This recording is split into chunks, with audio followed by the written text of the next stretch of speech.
Hi everyone! I'm Brooke. I'm Natalie. And I'm Chuck. And we're here to talk to you about being the teacher and classroom management. So buckle up and get ready. It's going to be a long ride. Yeah. Hi Brooke. Today I will be going over some of the main practices we use for being a teacher at Most Precious Blood. Okay? Some of the main practices were we let students were given a chance to be the teacher during class. Every week a different student is picked to be the teacher. They go over quizzes and worksheets from the previous week. Before Be the Teacher, Ms. Lohmuller gives all students an example of how she wants students to go about leading the classroom. Peter, a student at Most Precious Blood, was given a test key to a spelling test the students took last week. He was given the job to go around and pick different students to spell the vocabulary words. Every so often, a student may make an error, and the student was posing as a teacher would correct them by spelling the word for him.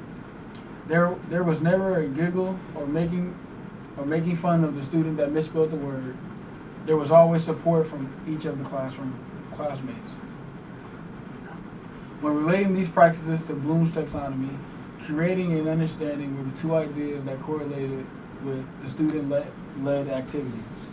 Creating and explain as to students and how to create new viewpoints of a product.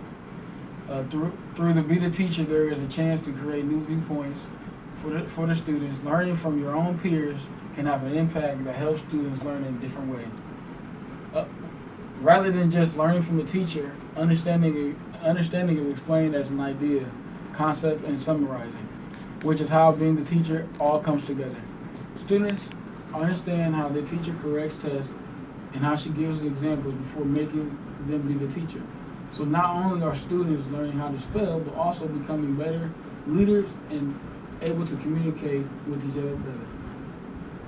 I like that. Yeah, me too. I think it's a great way to be the teacher. How did I get started with Be the Teacher?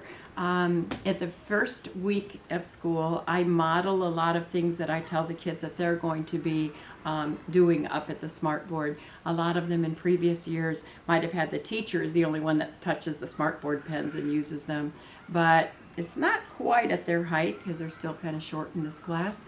But they learn how to go up there and be the teacher. When we correct sentences for daily oral language, they learn how to do it and they can go up there and do that. When we do our math for today, if it's not too hard of one, I'll call on students to go up there to be the teacher, and then they all say be the teacher, and it really kind of helps everybody to be focused in on what we're doing, and then they watch each other be the teacher.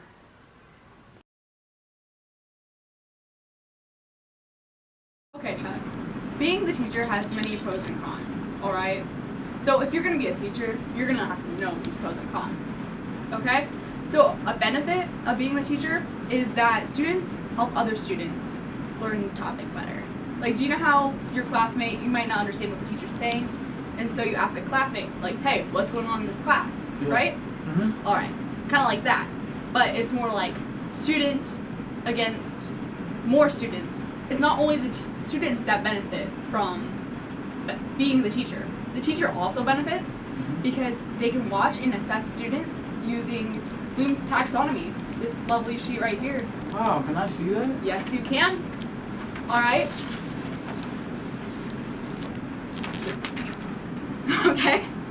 Students are able to remember or recall information that they've learned. Mm-hmm. They also use creating to create a new way or a new perspective of the lesson so that they can enforce the information into the students' knowledge. Alright? They evaluate, they can stand or have a decision for an answer, and students can either agree or disagree with them, and they can state why. And they can also distinguish why that is not the correct answer and analyze what the answer will be. Alright? Yep, sounds good. Alright. Thank you. You're welcome. Call on somebody to help you. I didn't do sound. 24. Wait, how did you get a 24? Because, It says 4 times as many as, 6. okay, so Santiago, when it says 4 times as many as 6, are we multiplying or dividing? Okay, what 2 numbers are you going to fill into your blanks there? Times 4 times 6. Now, is that a 4? That looks like a crazy Y. Mrs. Lohmiller says, I don't know if the I-step graders would check that as a 4. There you go. That's a nice 4. And what, he already knows 4 times 6 is 24. So what are you going to put for the final answer at the top? How many fish altogether? 24. Yes, sorry, Bob. And then underneath that, 4 what's is 24? 4, and put 6 in each one. Just the number 6 would be fine. Let's give that teacher 3. And be the teacher. Be the teacher. Hayden.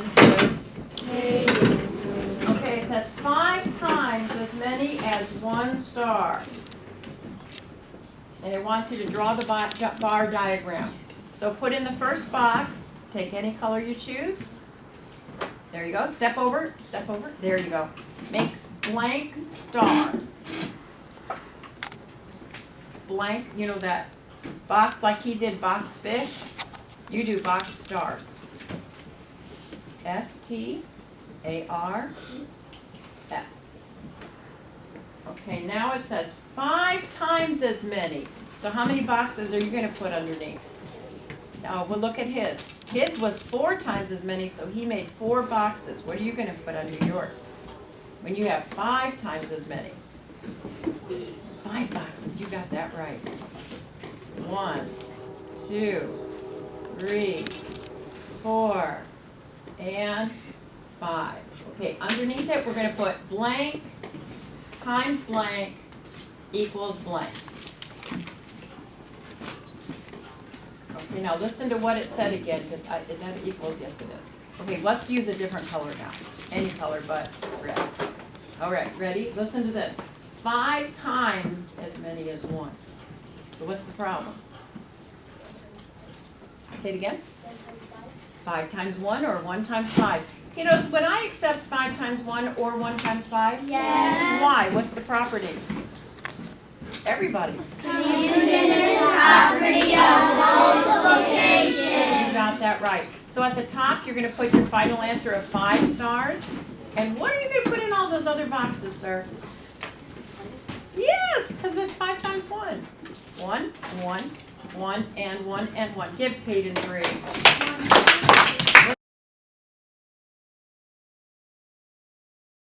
Hey Brooke. Hi, Natalie. So I've been thinking, before we know it, you and I are going to be teachers, and we're going to have our own classrooms. So I've been kind of thinking about how I would want to have my classroom.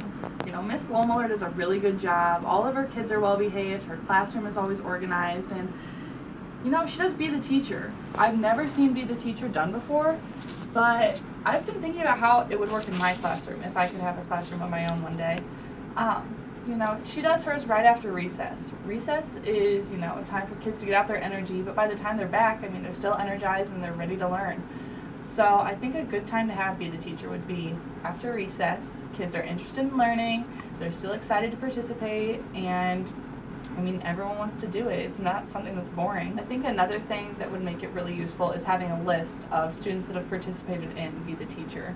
You know, that way everyone has an equal opportunity to be the teacher and to be the student and actually get to listen and learn the lesson from a peer.